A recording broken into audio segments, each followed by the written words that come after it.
Jeshi la Polisi mkoa wa Kaskazini Pemba limepokea taarifa ya kujinyonga kwa watoto wawili wa kike ambao walikuwa ni mapacha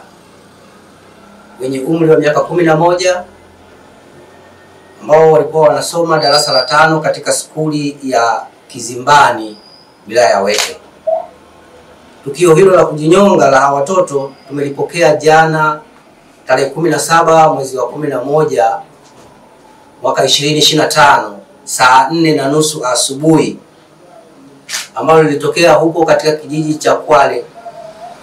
Mpona katika shehia ya Finya, wilaya ya Wete, mkoa wa Kaskazini Pemba. Tukio hilo liligundulika na mama yao ambaye anafahamika kwa jina la Saada Mohamed Omari, ambaye baada ya kuwakosa kwa muda mrefu akaanza kuwatafuta na hatimaye kukuta miili yao inaning'inia kwenye mti,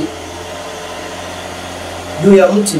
umbali kama mita 100 kutoka katika eneo la nyumba yao. Miili yao imefanywa uchunguzi na daktari dhamana wa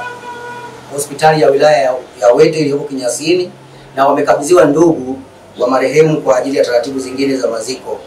Taarifa za awali zinaonyesha kwamba watoto hao walikofishana na mamao baada ya kukataa kufanya kazi za nyumbani,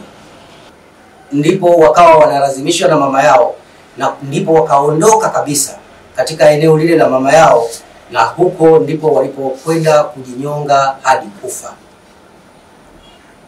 Hata hivyo, Jeshi la Polisi mkoa wa Kaskazini Pemba tunaendelea na uchunguzi zaidi kubaini